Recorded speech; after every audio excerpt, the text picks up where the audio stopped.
Mutual fund investments are subjected to market risk. Before investing, please read all scheme related documents carefully. This video is only for the educational purpose. If you want to invest, please do research and invest. Hello everyone, I am Veena Pupala, graphologist, mind coach, founder and CEO of Multi-Arts. So ఈ వీడియోలో నేను మీకు in క్లియర్గా large cap funds అంటే ఏంటి అనేది explain చేస్తాను.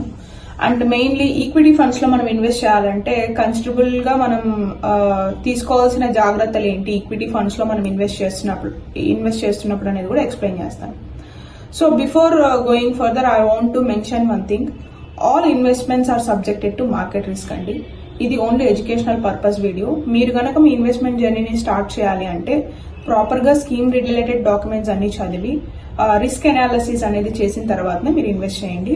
And మనం చేసిన ఇన్వెస్ట్మెంట్ కానీ మన క్యాపిటల్ మీద కానీ మ్యూచువల్ ఫండ్స్ ఆర్ స్టాక్స్ లో ఎలాంటి ప్రొటెక్షన్ ఉండదు అనేది main important disclaimer. Okay, so ఇది మీకు ఖచ్చితంగా తెలియాలి మీరు ఇన్వెస్ట్మెంట్ చేస్తున్నారు అంటే. సో ఈ డిస్క్లైమర్ ఉన్నప్పుడు అసలు మీరు ఎందుకు ఇన్వెస్ట్మెంట్ చేయాలి? ఆల్రెడీ మనం స్టార్టింగ్ ఆఫ్ ద వీడియోలోనే చెప్తున్నాం కదా, all mutual funds are subjected to market risk అని.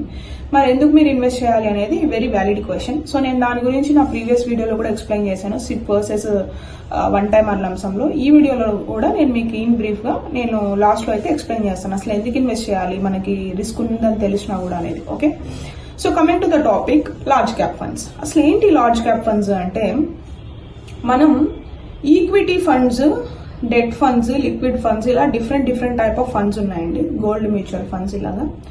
సో మెయిన్లీ మనం ఫండ్స్ లో తీసుకున్నట్టయితే మనం మ్యూచువల్ ఫండ్ ఒక సర్కిల్ లాగా మీరు అజ్యూమ్ చేసుకున్నట్టయితే నేను స్క్రీన్ మీద కూడా మీకు డిస్ప్లే చేస్తాను ఆ సర్కిల్ ఏంటి ఎలా ఉంటుందని.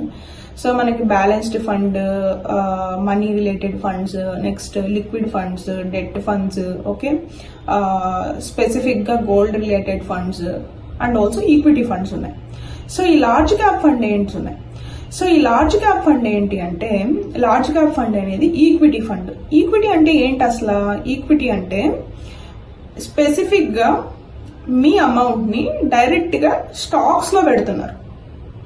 ఓకే, గవర్నమెంట్ బాండ్స్ కానీ లేకపోతే గోల్డ్ కానీ కమోడిటీస్ ఇలా కాకుండా ఈక్విటీ మీద అంటే స్టాక్స్ మీద డైరెక్ట్ గా మీ అమౌంట్ ని almost maximum percent of amount ని 95-98% ఆఫ్ అమౌంట్ ని స్టాక్స్ లో ఇన్వెస్ట్ చేసేదాన్ని ఈక్విటీ ఫండ్స్ అంటారు. అంటే మీరు ఇండైరెక్ట్ గా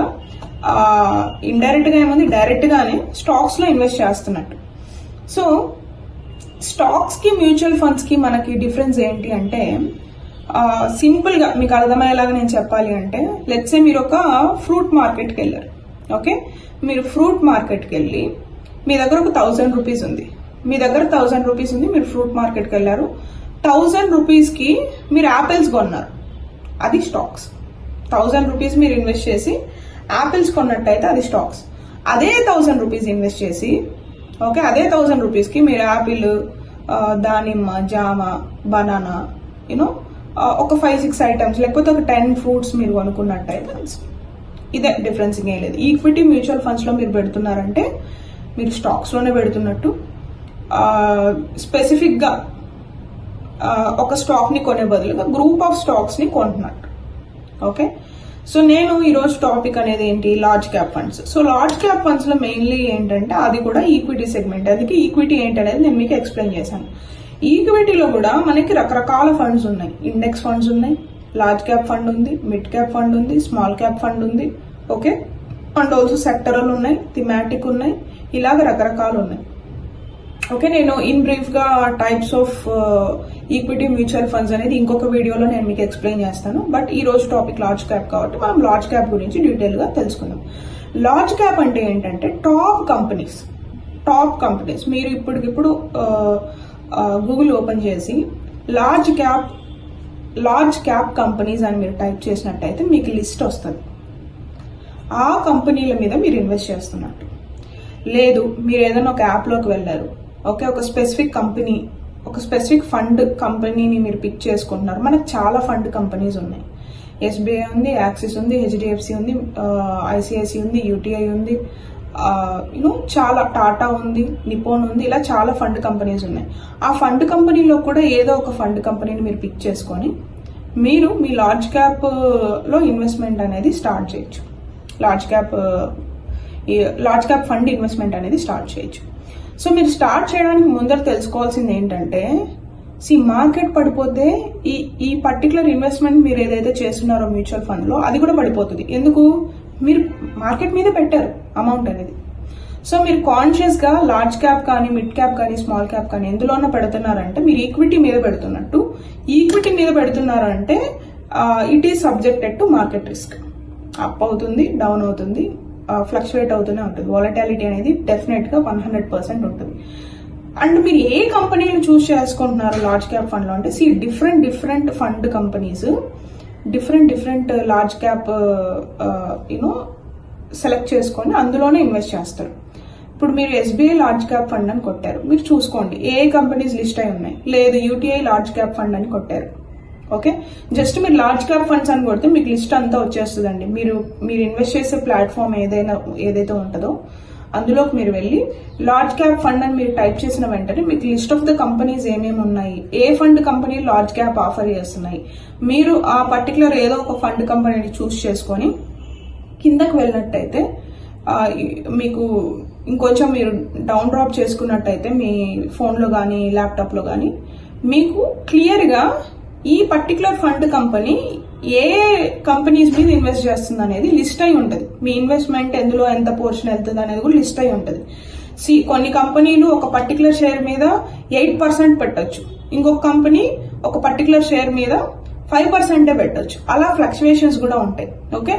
సో ఏ కంపెనీ ఎంత పెడుతుంది, ఏ కంపెనీస్ లిస్ట్ అయి ఉన్నాయి, మన ₹1000 ఇన్వెస్ట్మెంట్ లో నేను ఇందాక మీకు ఏదైతే ఎగ్జాంపుల్ చెప్పానో ఫ్రూట్స్ ది, అందులో యాపిల్స్ ఉన్నాయా, పొమోగ్రానైట్ ఉందా ఏంటి అనేది మీకు క్లియర్ గా అర్థమవుతుంది కదా ఫ్రూట్ మార్కెట్ లో బల్క్ గా పెట్టినప్పుడు. సేమ్ ప్రాసెస్ లో ఏ కంపెనీ మీద ఎంత పోర్షన్ ఆఫ్ ఇన్వెస్ట్మెంట్ వెళ్తుంది అనేది కూడా మీరు క్లియర్ గా చూసుకోవచ్చు లార్జ్ క్యాప్ లో, okay. So large cap companies మీద మీరు ఇన్వెస్ట్ చేస్తున్నారు అంటే అవి top companies of the India large cap అంటే. మిడ్ క్యాప్ అంటే కొంచెం రిస్క్. నేను ఎనీహౌ ఇంకొక వీడియోలో మీకు క్లియర్ గా మిడ్ క్యాప్ కంపెనీస్ అసలు ఏంటి, ఏమేమి లిస్ట్ అయి ఉండొచ్చు అనేది కూడా ఎక్స్ప్లెయిన్ చేస్తాను. సో లార్జ్ క్యాప్ కంపెనీలో మీరు ఇన్వెస్ట్ చేస్తున్నారంటే ఆన్ అన్ యావరేజ్ మీరు ఇన్ బిట్వీన్ 10 to 12% రిటర్న్స్ అయితే ఎక్స్పెక్ట్ చేయొచ్చు. ఇంకా తగ్గొచ్చు, ఇంకా పెరగచ్చు కూడా. సో యావరేజ్ గా ఈ యావరేజ్ మనకి ఎలా తీస్తారు? సింపుల్. ఈ రోజు మనకి ఒక 20% పర్ఫామ్ చేసింది, ఓకే. రేపు ఒక 15% పర్ఫామ్ చేసింది, ఎల్లుండి ఒక 5% పర్ఫామ్ చేసింది. ఈ 3 వాటిని తీసుకొని క్లబ్ చేసి ఒక యావరేజ్ రిటర్న్స్ అనేది మనకి చూపించడం జరుగుతుంది. So average returns fund manager ఎవరు, మీరు లార్జ్ క్యాప్ ఫండ్ లో ఇన్వెస్ట్ చేయాలి అనుకుంటే అది top companies of the India కాబట్టి ఏ కంపెనీస్ అనేవి లిస్ట్ అయి ఉన్నాయి ఆ పర్టికులర్ ఫండ్ కింద, ఆ ఫండ్ కంపెనీ కింద అనేది మీరు ఒకసారి చెక్ చేసుకుని తర్వాత చాలా లిస్ట్ అయి ఉంటాయండి. టాప్ కంపెనీస్ మనకి ఏవైతే ఉన్నాయి, టాప్ 50 షేర్స్, టాప్ 100 షేర్స్ అన్ని కూడా లార్జ్ క్యాప్ ఫండ్స్ లోనే ఉంటాయి, ఓకే.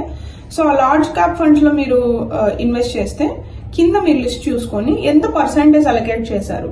మీరు ₹1000 పెడుతున్నారు, ₹1000లో ₹100 ఎందులోకి వెళ్తుంది, ₹80 ఎందులోకి వెళ్తుంది అనేది కూడా మీరు కింద సెలెక్ట్ చూసుకోవచ్చు. మాక్సిమం మనకి 15 to 20, 25 కంపెనీస్ కూడా లిస్ట్ అయి ఉంటాయి, ఓకే. ఒక్కొక్క ఫండ్ కంపెనీలో ఫండ్ కంపెనీ ఏవేవి అంటే చాలా ఉన్నాయి. మీరు లార్జ్ క్యాప్ అని టైప్ చేసిన వెంటనే మీకు కిందనే లిస్ట్ వచ్చేస్తుంది, మీరు వెతకాల్సిన అవసరం లేదు. అందులో మీకు ఫెమిలియర్ ఉన్న కంపెనీ నేమ్ కానీ, లేకపోతే మీకు ట్రస్ట్ ఉన్న కంపెనీ నేమ్, లేకపోతే పర్ఫార్మెన్స్ ఆఫ్ ద కంపెనీనో మీరు చూసుకొని మీరు మీ ఇన్వెస్ట్మెంట్ జర్నీ అనేది ఈజీగా స్టార్ట్ చేయొచ్చు. సిప్ వాల్యూ ఎంత ఉంటుంది? సిప్ వాల్యూ ఎంత ఉంటుంది అంటే మినిమం మనకి ₹500 నుంచి స్టార్ట్ అయ్యిందండి లార్జ్ క్యాప్ ఫండ్స్ లో. కొన్ని కంపెనీస్ ₹100 కూడా సిప్ వాల్యూని ప్రొవైడ్ చేస్తున్నాయి. మీరు మీ సిప్ పెట్టుకున్నప్పుడు మీరు చెక్ చేసుకోవచ్చు. So and one time investment కూడా మనకి అవైలబిలిటీ ఉంది లార్జ్ క్యాప్ ఫండ్స్ లో. సో మీరు ఒకసారి దాన్ని కూడా large cap fund especially one time investment ఎంత అనేది కూడా నేను మీకు ఇప్పుడే చెప్తాను, జస్ట్ ఇన్ మినిట్. మనకి వన్ టైం లంసమ్ 2 అవైలబుల్ ఉంటాయండి లార్జ్ క్యాప్ లో. మినిమం అమౌంట్ ఎంత ఇన్వెస్ట్ చేయాలి వన్ టైం అయితే అనేది ఫండ్ టు ఫండ్ కంపెనీ మనకు వేరీ అవుతుంది. కొన్ని ఫండ్స్ 1000 తీసుకుంటాయి, కొన్ని ఫండ్స్ 5000 తీసుకుంటాయి. అంటే ఫస్ట్ ఇన్వెస్ట్మెంట్ మీరు వన్ టైం ఆర్ లంసమ్ చేస్తున్నట్టయితే డెఫినెట్ గా 1000 or 5000 లేకపోతే కొన్ని కంపెనీలు స్పెసిఫిక్ గా ₹5000 ఉంటుంది. సో మీరు లిస్ట్ తీసుకోవచ్చు. కొన్ని కంపెనీస్ అయితే మనకి 60-50 మోర్ దెన్ కంపెనీస్ మీద మనకి ఇన్వెస్ట్ చేస్తున్నాయి. ₹1000 మీరు పెడుతున్నది, ₹1000, ₹500, ₹100 అయినా కూడా ఈక్వల్ గా స్ప్లిట్ అయిద్దండి. అది ఒక 60 కంపెనీలు, ఒక 50 కంపెనీలు మీద స్ప్లిట్ అయ్యి మీరు ఇన్వెస్ట్మెంట్ చేయడం జరుగుతుంది, which is a very very diversified of investment.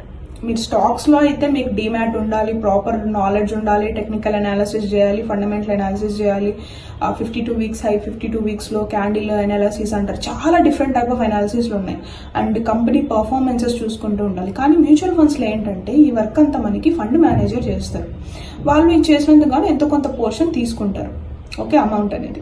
So ఆ పోర్షన్ ఎంత, ఫండ్ మేనేజర్కి అమౌంట్ ఎలా వెళ్తుంది అనేది కూడా నేను అప్కమింగ్ వీడియోస్లో అయితే చేస్తాను డెఫినెట్గా. సో మీకు ఈ వీడియోలో క్లియర్గా లార్జ్ క్యాప్ ఫండ్ అంటే ఏంటి, ఈక్విటీకి రెస్ట్ ఆఫ్ అదర్ ఫండ్స్కి డిఫరెన్స్ ఏంటి, స్టాక్స్కి ఈక్విటీకి డిఫరెన్స్ అనేది ఏంటి అనేది నేను మీకు క్లియర్గా ఎక్స్ప్లెయిన్ చేశాను. సో మీరు మీ ఇన్వెస్ట్మెంట్ జర్నీ స్టార్ట్ చేయాలంటే డెఫినెట్గా ప్రాపర్ అనాలిసిస్ చేసి లార్జ్ క్యాప్ ఫండ్స్లో ఏమేమి ఎందులో ఎంతెంత పోర్షన్ ఇన్వెస్ట్ చేస్తున్నామని చూసుకొని చెక్ చేసుకొని ఇన్వెస్ట్ చేయండి. ఐ హోప్ మీకు ఈ వీడియో నచ్చినట్టయితే, ఇన్ఫర్మేటివ్గా ఉన్నట్టయితే మీకు తెలిసిన వాళ్ళకి షేర్ చేయండి, ఛానల్కి అయితే సబ్స్క్రైబ్ చేయండి.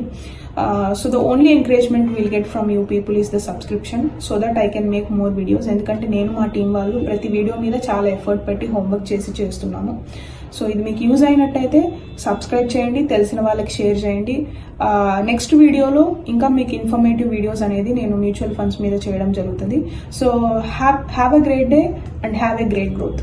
See you in the next video. Bye bye.